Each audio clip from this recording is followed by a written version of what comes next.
The man drag his back, a bitch slap the whack. My lungs are iron, spitting fire on the track. Please welcome to the stage, Bryan Callen!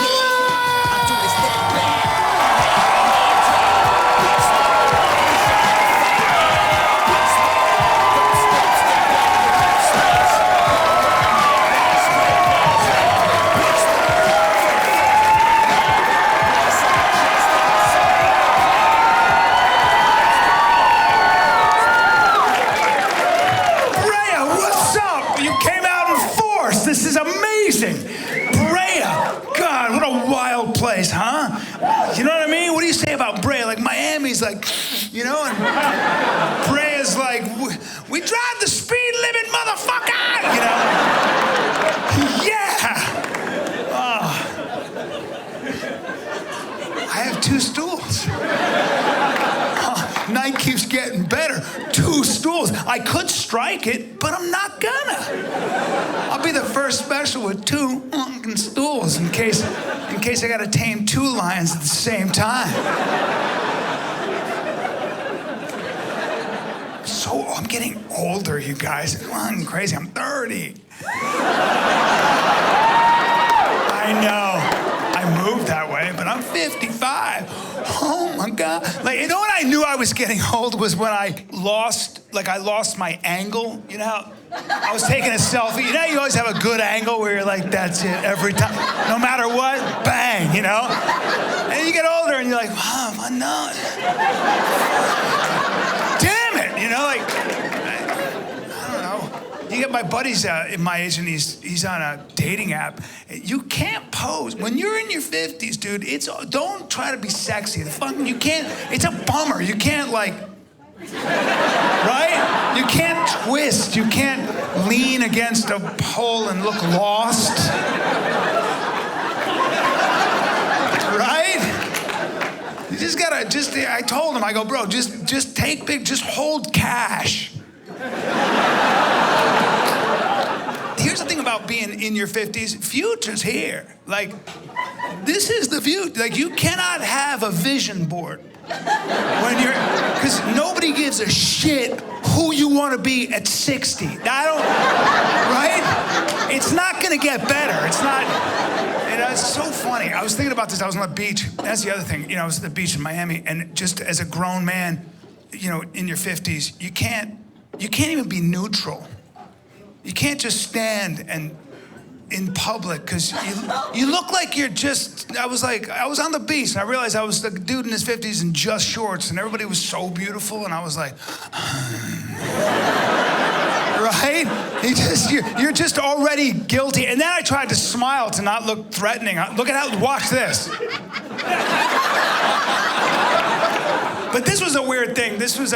Speaking of being a dude or whatever and being in your family. But I saw a man, I saw the best looking guy I've ever seen in my life recently. I was at the beach.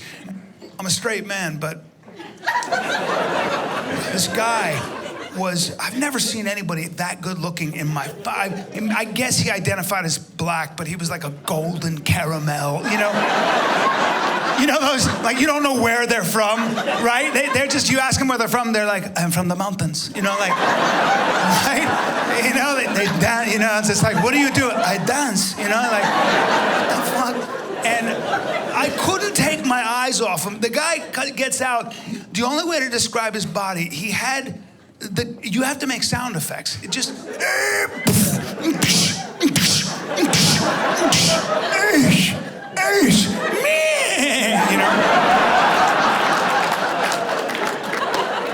And I work out too. I'm a proud man, but if I took my shirt off, I promise you wouldn't be like, My sound effect is like, right? Which is the sound you make for a Honda, It's a good car. So these are the things you think about, and here's the other thing about being a straight man. I didn't want to have sex with him. I just want to,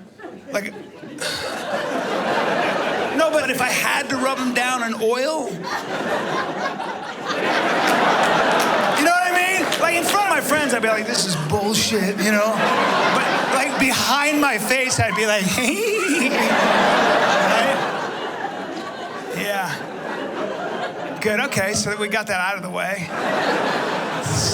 This is what I think. I feel like you start to come to terms with the fact that you're a little bit of a stranger in a strange land. Like, I can't keep up. Fucking everything is changing, too. Like, my daughter is 14, and she corrects me. I thought midget was the scientific term, okay? I know. What the dad? I know. And I don't, like, gender fluid. That's not my generation. I was thinking about how strong those lines were for me as a dude. I'm very insecure about that. My girl wanted me to run an errand, and she goes, take my bike. And I was gonna take her bike, but her bike, it's a good bike, but it has a basket on the front of it.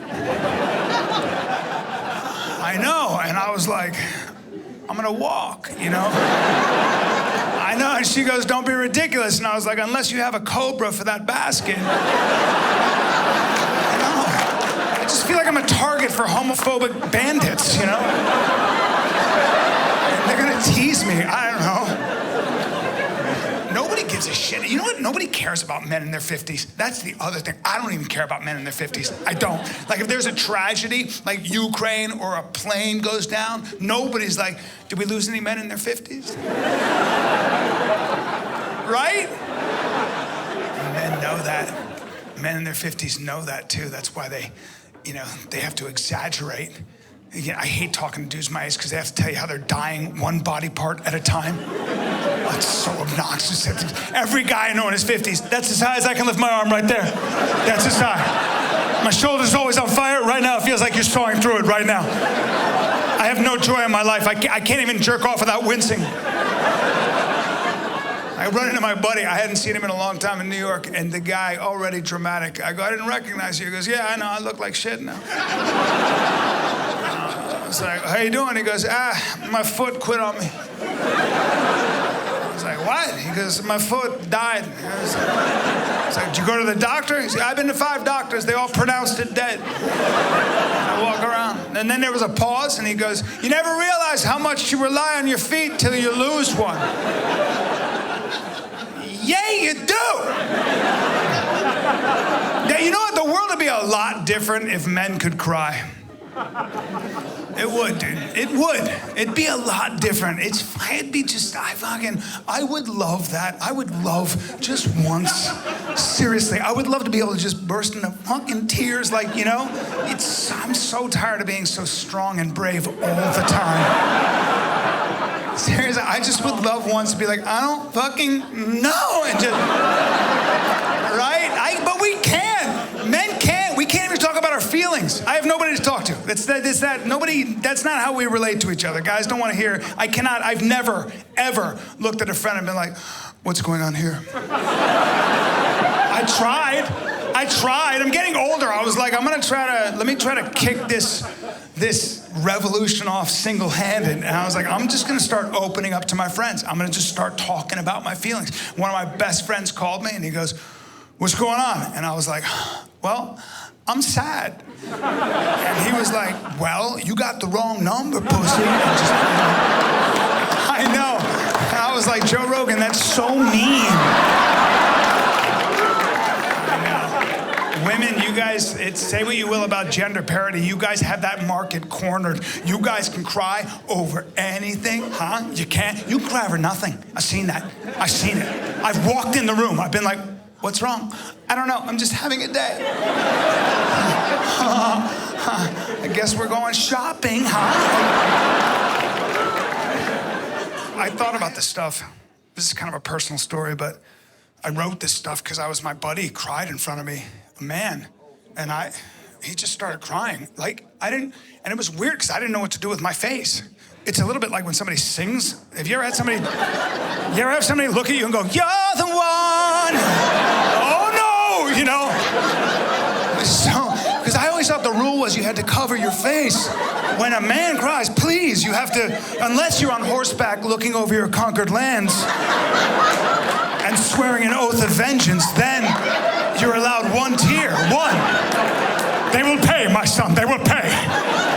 We will return with an army and take back what is ours. Dry your eyes. We ride, and you just fucking here.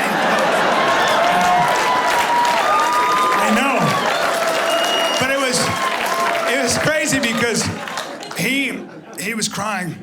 And I didn't know what to do. I'm a fixer. Don't give me a problem I can't solve, because I try to fix everything. I know nothing about cars. I know less than nothing. But if you're on the side of the road with your hood up, I'll make suggestions. I will, dude. If you have a headache, never had one day in medical school, I become a doctor immediately. You got a headache? I'm like, what's going on? You're definitely dehydrated. Check your pee. I promise it's yellow. It's not yellow. It's white. Have you been on a trampoline in the past 24 hours? You know? But anyway, my buddy he was just crying, and I didn't know what to do, and I had nothing to say, so I struck him. I know, I think that's the rule. I had to snap him out of it. I'm not gonna, what do you want me to do? Hold him against my chest and get his man tears on my shirt? Ew, you know? I don't know what it is, men. I don't know why. I have these theories on why men can't cry in front of each other. I think, I'm not an anthropologist. No way, really?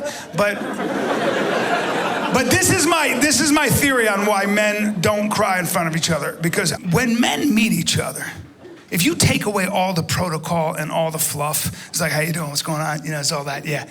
But there's only one question in the room. There's only truly one primary question. When two men meet each other, right? At the end of it, if you strip it to its bare bones, the only thing going on in each man's mind is, can I kill this motherfucker? That's it. I'm telling you. Like, if we were naked in a room, who comes out first? That's a fact. And then if I know you can get me, if I know you can crush me, how many of my friends can I actually rely on? That's what it is. And I also think we came up through millennia hunting on foot in groups with like sharp sticks. That's what it is. Think about it. Like, you ever try to kill a woolly mammoth with sharp sticks? Me neither, but I promise you, it's a team effort. I need everybody on point. I need everybody. I need your weight on your back foot, your chin down. I need your aggression at 11, okay? I need it. Everybody's got to man their position. I cannot have anybody like, I miss her so much. It's like, he ran right by you, dude.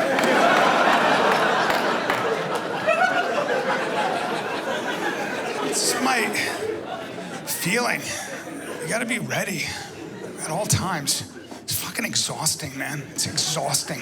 Having to wake up every day. Today is a good day to die. I got all the answers. Fuck you. But women don't have that. Women, you guys, it's amazing how much support you guys give each other, because if one of your friends cry, you guys form an estrogen circle around her, huh? Right? And you have this superpower. You have the ability to absorb pain. You can feel it. You can empathize on such a deep level that you will start crying with your friend. I've seen it. It's unbelievable. You're listening and you just go, fucking, here I go. Now I'm crying too. I can't. And it works its way through your body, and then your friend catches the spirit and she's like, here I go. I need more white wine. What the fuck? And it makes its way around the circle and just runs out of steam. It's fucking, that's not how we are. We don't have that, dude. We don't have that machinery. I think the world would be very different if otherwise what we do is we feel the same shit you do. We feel the same shit. When we get that little ball of sad right here, we feel isolated, depressed. We don't let that shit get to our eyes, bro. I can't have that. Everybody wants to eat my liver. That's how it is. I love my friends, but they're too competitive. I would never cry in front of them, never. Because I feel like if I start crying, I promise you one of them would be like, he's a bitch, let's take his stuff. You know? We don't do that shit. We're like magicians. The minute we get that little ball, that little sad apple, we'll take that little apple and we turn that shit to rage. We're like, I'm sad, somebody needs to fucking die. Right? And if we don't have access to rage, we go right to humor. That's the other thing I know about myself. Like, I was doing a show and there was a young man in my front row who was blind, and he was laughing in that direction. I didn't know what was going on. I know. And then I'm doing a meet and greet afterwards, like 50 people. And then he comes up with his mother, and he had such a good time, and he was so sweet. And he looks at me, and he goes, in front of like 50 people, and he goes, "You're the reason I'm here, bro." And I go, "Thank you, my brother, I appreciate it." And he goes, No, man, you're the reason I'm still here. Because when I lost my set, I was gonna check out. But your podcast, your comedy kept me going. So I wanted to come and thank you personally.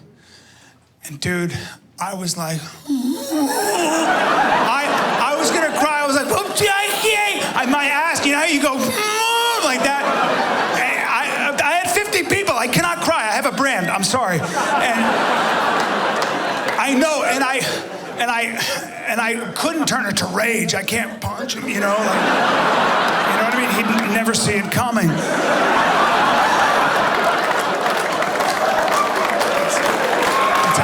Don't clap at that. What a sick bunch of people. I'm just stating a fact. I know. So I made a joke. I had to because I was gonna cry, and I made a blind joke. I'm a bad person, but I couldn't, and I was gonna cry, and I go, "Bro, why'd you have to take the front seat? That's sit in the back next time. It makes no difference." I know. And he laughed. No, he laughed. He did. He laughed. His mother was like, you know. It's hard. And I'm not saying you can't cry. A man can cry, but under very strict circumstances. It's so weird. You can cry if you won the championship. If you got a trophy, right, and you're bleeding and you're sweating, you can cry, bro. We got you. We got you. You can cry. You can cry if you lost the championship. You can cry. That's the agony of defeat, but you had to have played. You can't be on the bench like, right? You can cry if your dog died, right? My buddy's dog died. And no, I'm not laughing at that. That's so weird. No, I'm laughing because he wanted to cry, but I was there. He didn't trust me. Listen, and his wife just burst into tears. His wife was just like, "Ma!" And and instead of crying, he just looked at her and he goes, "Ah, fuck." He just made his neck thick and held it till the pain went away. But I tried to help him too. I was like, "Bro, you can cry. It's your dog. You're allowed to cry when your dog dies. You can't cry if your cat dies." Right? I have to draw the line somewhere. No, you can cry. I hate this macho shit. Of course you can cry. If your cat died and you cry, of course cry. I'm not gonna be mean to you in the moment, but I'm never going into business with you. Because you're not stable, huh?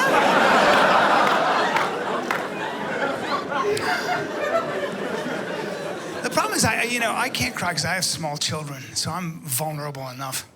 I gotta provide and protect. That requires, every day's a war. It is. That's why don't fucking sit there like I can't stand. You just gotta trust, dude. Just relax. Trust. The universe provides. Yeah? Does it? Yeah. Yeah, just the fucking universe. No, dude. Like, do you follow the news, huh? Come to Venice. There are people. I had a guy try to fight my car, you know? For real. I gotta provide, I gotta protect, and my aggression has to be on point at all times because everybody wants. I can't stand kids. I don't like loving something that much that's that easy to kill. I'm just being honest. And hey, could they have a clue? They're just like, huh? They don't know anything. God, you're born so dumb. I have a 4-month-old. That's a whole different story. That kid, you have a pet at home? Smarter, I promise you. We're born so dumb. That kid, like when he's awake, the fucking kid looks like I saved him from a drowning.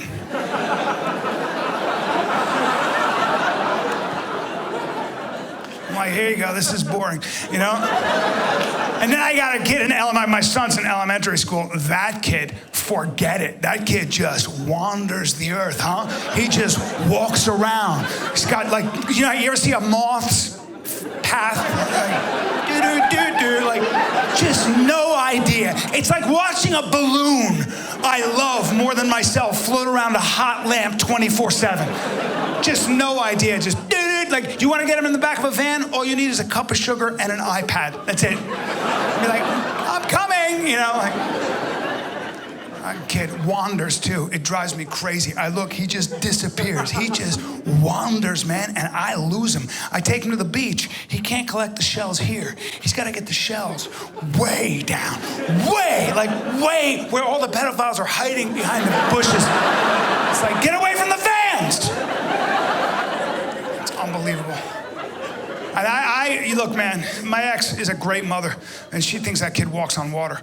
And I don't believe in filling your children with, you know, unrealistic expectations of who they are. You know, it's like, you're not smart, but if you work hard, you could be. And that's how I got a problem with this shit.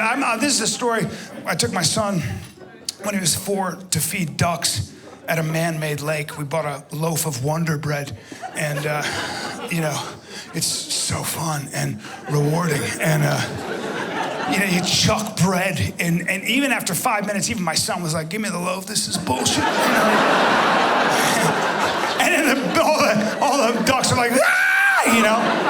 And so we're about to leave, and out of nowhere, this hawk flies out of the shadows and right in front of us grabs a duck like that. Duck died this fast, just like literally, I'm gonna die like that. It picked it up and flew off into the night, and it wasn't even night. I know, but it was so sudden. Like, the other ducks, his friends didn't even notice. His friends were like, "John, you have to try this bread." "John? Where's John?" You know. But here's the kicker, like, most parents would cover their son's eyes. That's a 4-year-old, not me. No, I gotta get my son ready for the world. The world's a kick in the nuts. You know what I mean? I gotta pass my trauma on to you. You may have to kill a woolly mammoth one day, right? So instead of covering his eyes, I was like, "My son, see there, always be a hawk, never a duck." I know, yeah. But his mother has a different idea. And she just, we get in these fights because the kid, she comes in and she goes, "You know," and he was there, he could hear this. She comes in and she goes, "You know, Finn's a genius, right?" I was like, "Oh, that's a very strong word." Like, and she's like, "He's a genius." I go, No, there are ways to measure that. You have to be more careful with your words. She goes, "You're saying he's not a genius?" I go, I tell you what, here's a way to measure it. Give him an ice cream cone. Give him an ice cream cone right now, and watch how badly the genius misses his mouth. He's had 8 years to practice. What the like, how do you get it here, huh? How do you think it's okay to leave it that way? A genius, he collects rocks. We go hiking, we're on the trail, 5 minutes. He's like, "Dad!" I'm like, "What?" He goes, "I found a rock." It's like, yeah, we're outside. That's gonna happen. Come on, you know? We had to cut the hike short. He had 25 pounds of rocks in his pockets, and then he wouldn't throw them out. We get home, he's looking at me like I never have to work again. He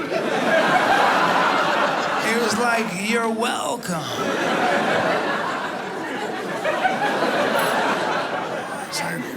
They're all beige.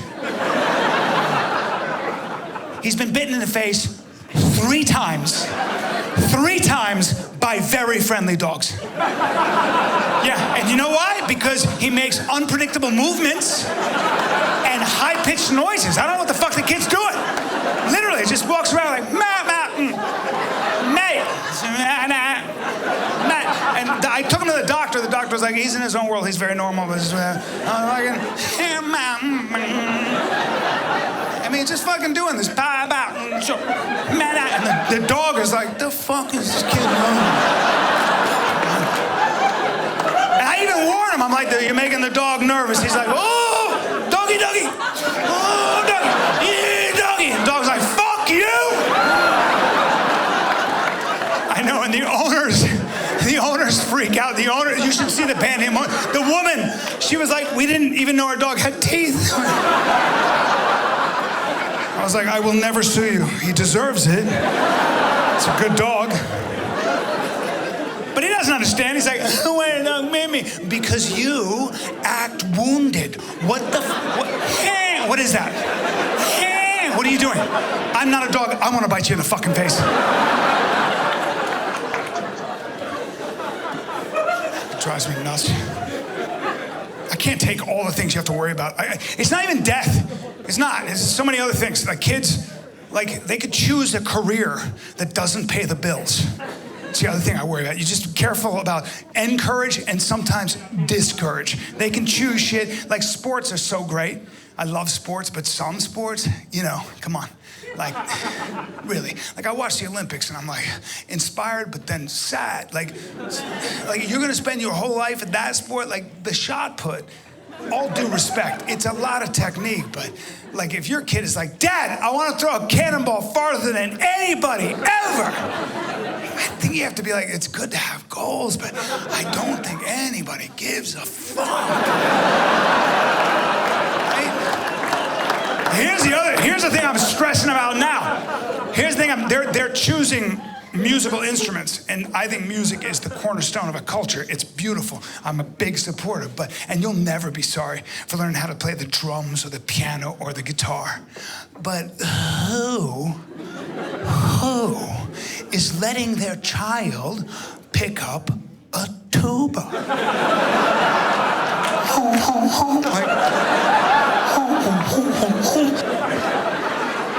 I don't give a shit if you can shred a tuba, by the way. I don't care if you're the greatest. You're never getting laid, okay? Nobody's like, play me more, you make me so horny. Nobody wants you in their band. Nobody. You ever been to a concert ever and been like, it was a good concert? Could have used more tuba.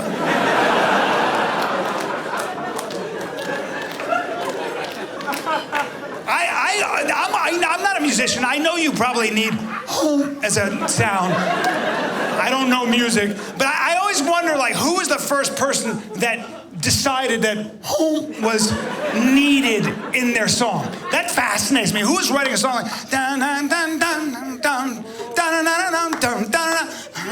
Something missing.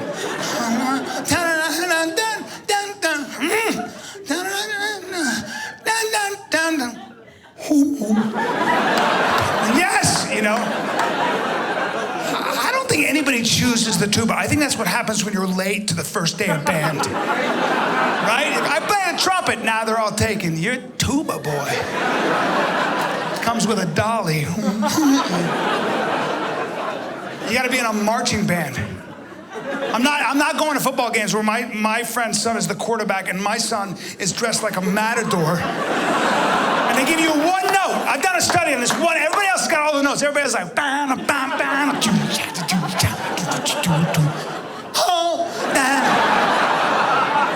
you're done. I can't. I know. And now I got a 14-year-old daughter. She gets straight A's. She thinks she's smarter than I am because she's learning shit in school that I forgot. Yeah, that's I love that. Hey, roll your eyes at me more. You know I could do better, but it could be a lot worse. A little respect. Like, you're welcome for everything, first of all. Like, she's so condescending. She corrects me. The other day I was like, that's a good metaphor. She was like, well, that's not a metaphor. That's a simile.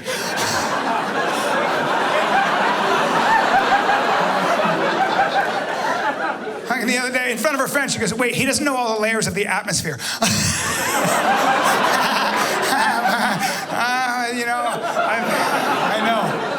I know. So I wish I was, some cultures, they're like, and they seem fine. I would never want to hit, well, that's not true. Of course you want to. It's not that I want to hit it's not that sometimes, look, if you have kids, you know what I'm talking about. But I think, it's not that I want to slap my daughter. I love her so much. Don't like her sometimes. But I don't want to slap her, but sometimes, like, I think that's one of the options that presents itself when I'm scrolling through ways I'd like to shut her face off, like, right? I'd love to push a pie in her fucking face. I would, in the middle of one of her know-it-all sentences. And another thing, hope you get diabetes.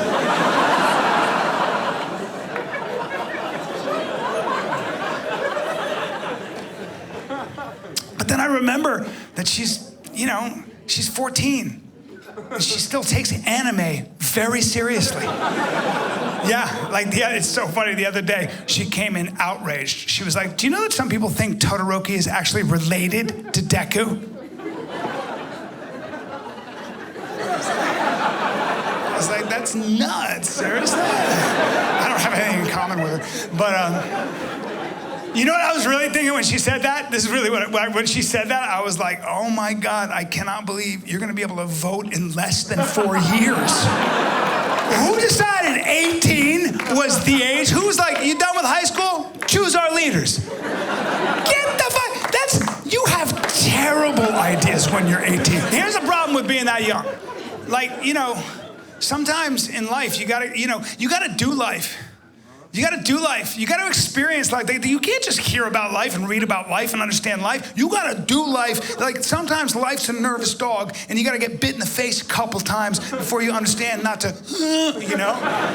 That's like, that's just, you have to adjust at the price of pain. Everything is that way. That's how you learn how to catch a fly ball. You can't read about it. You can't read about how to play the guitar. All that stuff. It's so important. Fighting is a great example. Like, fighting, you ever walk out of a martial arts movie and been like, let a motherfucker say something, right? Comedy, fighting, and dance, 3 things you cannot fake. I don't care who your agent is.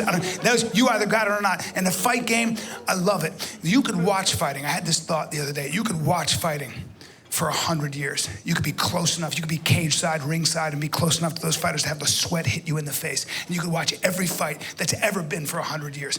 And you would understand fighting. You'd be able to predict fights. You'd be able to give fighters advice. But you would never, ever be a fighter. You would never be able to take what's in your head and get it in your body until you got in a ring yourself or a cage, and you got there and you just did it wrong for a long time, right? It's the only way, man. I learned that lesson. It's just how you learn about everything in life. I do discriminate. I do have bias. I do, but it's not because I'm a bad person. It's just because I've paid the price before. I just pick up on shit. If you've got clammy hands and you smell like booze, I'm getting a different dentist. And I always think about the fact that there are so many problems I can't fix. I don't know what to do about racism. I saw this black person and white person together, and they were very much in love, and I could have kept walking, but I looked at them and I went, I know, it's not a big deal, but if not me, who? If not now, when? And so, that's the other thing, you can't judge people. That's my problem with words. When you use just one word, gay. What is gay? I mean, I know what gay is, but there's different kinds of everything, Gay is like, there's gay, like my buddy Keith is gay. You know what I mean? He's basically a straight dude who bangs guys. Right? He does. He looks like he walks into a bar like he's about to draw a gun. He's like, where's the dick? Right? But his boyfriend Stan, he's gay.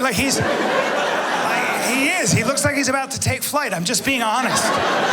He does. Keith looks like he's about to draw a gun, and Stan looks like he's waiting for wind.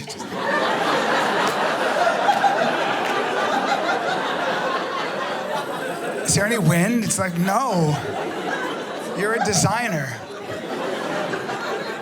That's my problem with judging. I don't like using one word to describe people. It doesn't make any sense. We're so much more than that.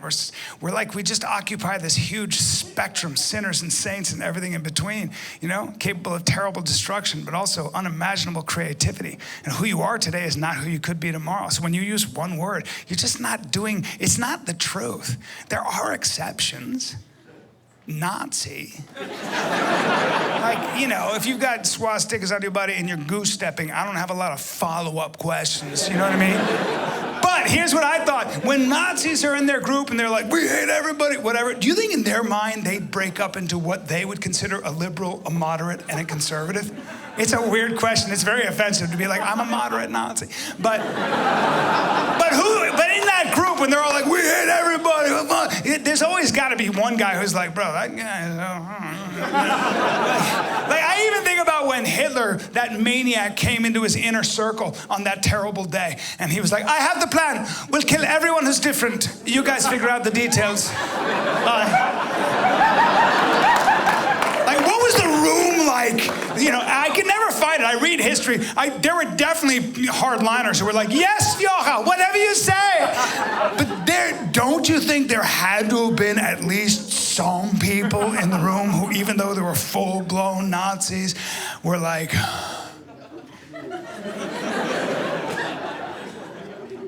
did he say everyone? That seems a bit extreme, yeah? Couldn't we just move them out of Germany? And some of them were probably like, I have to say that even that seems a bit too much to me to move all of them out. Think of the humanity. And no, couldn't we just keep them in Germany? Let me finish. I hate them as well, but couldn't we keep them in Germany and just be mean to them, yeah? And that was probably the fucking liberal in the room, huh? Here's my idea. Here's what I think. I don't think you choose to be a liberal or a conservative. I don't. I think it chooses you. I do. I think you have a series of personality traits that you didn't choose that just cause you to align right or align left. And I think we need both. I think a society runs that way because there are certain jobs that require somebody who's more, I don't know, intuitive and run by their heart and emotional and open to change, you know, right? And then there are people who don't like change. They're way more mathematical and practical, and they don't like this fucking wishy-washy stuff. You call that adventure, I call that chaos. They believe in strong fucking lines, and other people believe that the world and life is a community. We are cooperative and we have to be there, right? Yeah, we have to be there to catch the people that can't compete. We need a strong net. And other people are like, that's cool, you can adopt a 3-legged dog. I want a 4-legged dog with a strong bite, okay? Because life ain't a community. It's not a community, it's a war, all right? And that's the way it is. You believe in positive reinforcement. I believe in fucking punishment because there's a right way and there's a wrong way. And some people are like, that's great, but I mean, can't we just stay open to all possibilities? You need both. Liberals are like, let's adopt that dog. And conservatives are like, who's gonna fucking walk it? And I think we need each other. My buddy Stan, okay? He has his brain. He has fucking, he has a brain for proportion and color and texture. It's such a, that part of my brain is playing with crayons. We would not have fashion. I'm a bro. If it was up to me, like clothing, does it fit? Do I look like a pussy? Moving on. That's it. Like that guy, he just makes the world beautiful for no reason. Like he looks at me and he's like, whatever you're wearing is hurting my eyes. I can't. And I don't know how to measure his value. This is weird. I believe that a very gay man invented polka dots. I do. I don't know how to prove it, but I just think someone like Stan saw a ladybug and he was like, more. And I don't care about polka dots, but I don't want to live in a world without polka dots, and I don't know why that's true, right? But that doesn't mean you don't also need conservatives. You need people that are very strict with their lines and mathematical and practical, and they never vary. Like the person responsible for the structural integrity of this building. You ever think about the math that goes into making sure the roof doesn't cave in on us, huh? I don't know about you, but I don't want flexibility, okay? I want that motherfucker made of wood, all right? How about the guy responsible for, or the person responsible for making sure that the planes that land are in a different area than the planes that take off? You want that person to be like, I don't know, it's my birthday, so fuck it, you know, like, no. I want that, if that person can touch their toes, they don't get the job, okay? I want that motherfucker making his bed at the exact same time where you can bounce a quarter off it. I want him telling his kids, you go to church, do your homework, and shut the fuck up. You want to see my impression of a Democrat and a Republican on an iceberg? when a polar bear is swimming towards them? Okay, I wrote this joke. Okay, so the Democrat and the Republican are on an iceberg and a polar bear is swimming towards them, and the Democrat is like, of course it has to swim. Of course it has to swim. Last year at this exact same time, this was not icebergs, this was solid ice. And he could have run instead of swim. Now do you take climate change seriously? Now do you believe in global warming? And the Republican is like, I don't know what you're talking about, but this is why I bring my gun everywhere.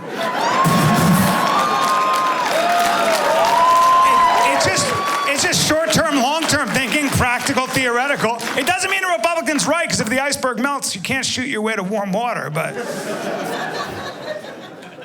Yeah, anyway. Look, man, here's what I'm learning. You can't have all the answers, you know? It's like, you can't have all the answers. And the other thing is, you know, you are vulnerable, whether you like it or not, you know? All of us, you can't be a hawk all the time. We're all ducks. You know, we're all the kid twitching. You know, you just can't get ready for all the nervous dogs. And there's always a giant that can fuck you up. And that's the one thing. It's the one thing you learn, man, about life. And all you can do is kind of face it, you know? Nobody gets out of this thing alive, man. We're all gonna die. Not now, unless I was like, grenade, you know, which I would never do. But I had an epiphany about this stuff. I went on safari, I was in Africa. And I believe in evolution, but there's got to be more to the story. I'm sorry, nothing would evolve, first of all, into a giraffe. I don't know, have you ever seen a giraffe up close? It's too fabulous. That's a very gay camel. It is. Whoever designed, like, it was somebody like my friend Stan. When they were making a camel, he came down and he was like, okay, I can't. It's got humps and it's yellow.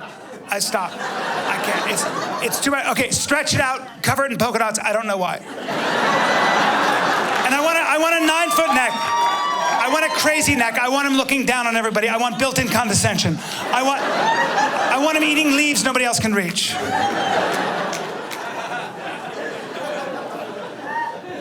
And let's give him eyelashes. I want crazy long eyelashes.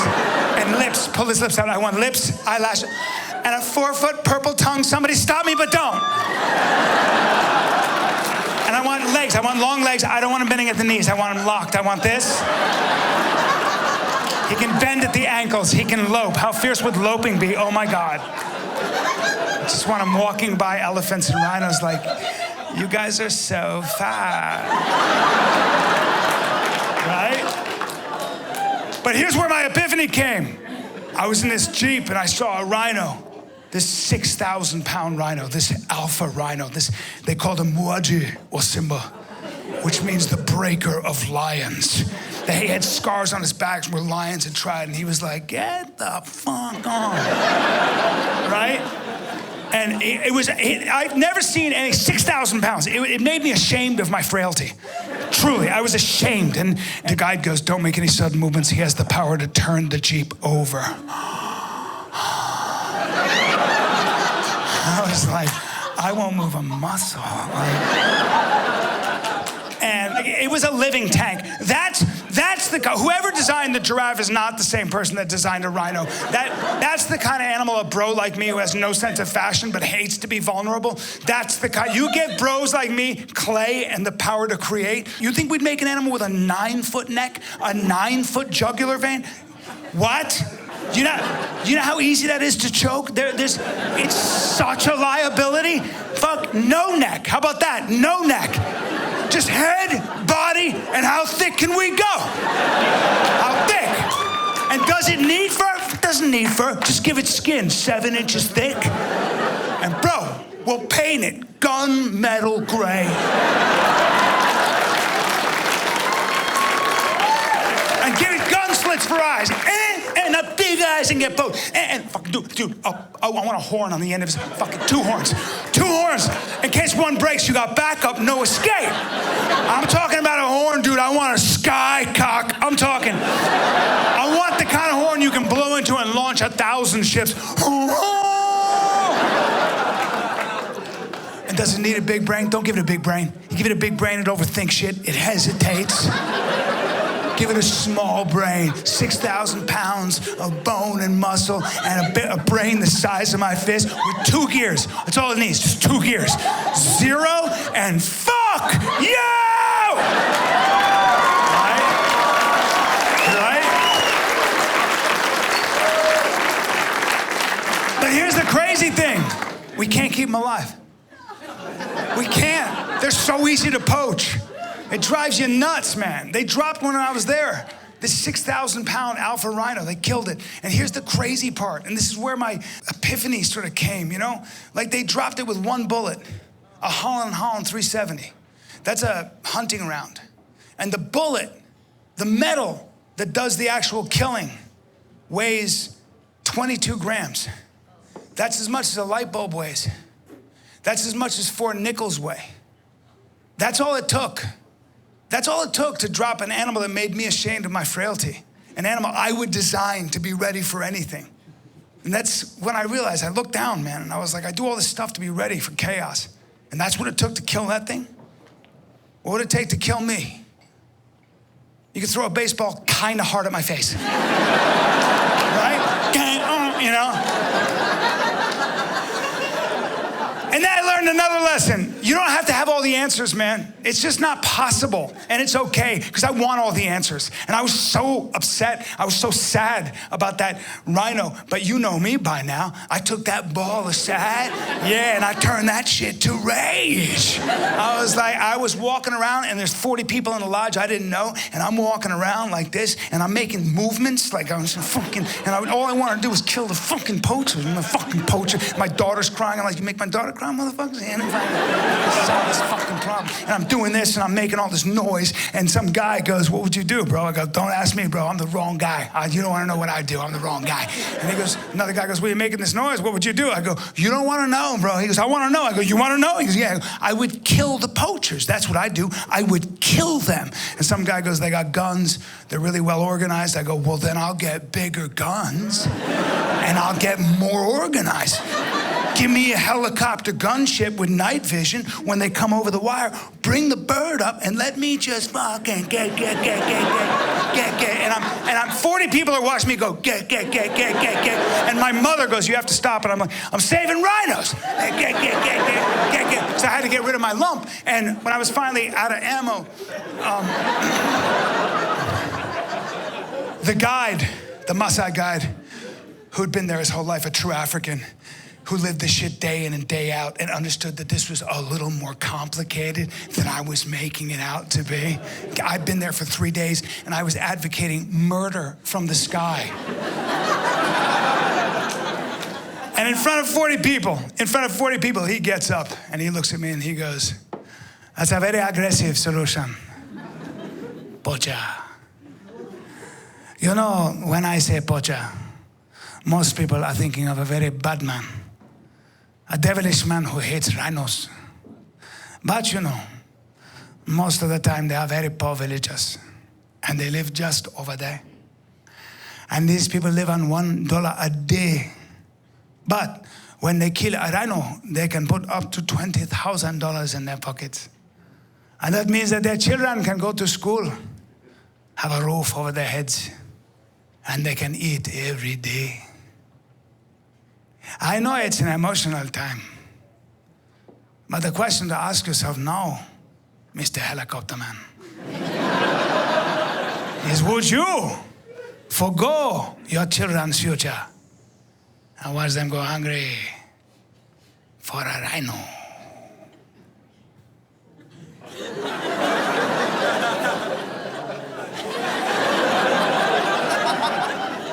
I know, and I didn't have a joke, and I couldn't turn it to rage, and he was right there, and I was gonna cry, and I thought, I'm in Africa, man. I'm in Africa. This is the cradle of civilization. If they don't accept me now, maybe this is the time to let it out. And I couldn't hold it back, and I just started crying in front of 40 people, man. And I was bawling in front of everybody just like this, tears running down my face, and he came up to me, and he struck me. Thank you very much. You guys rock.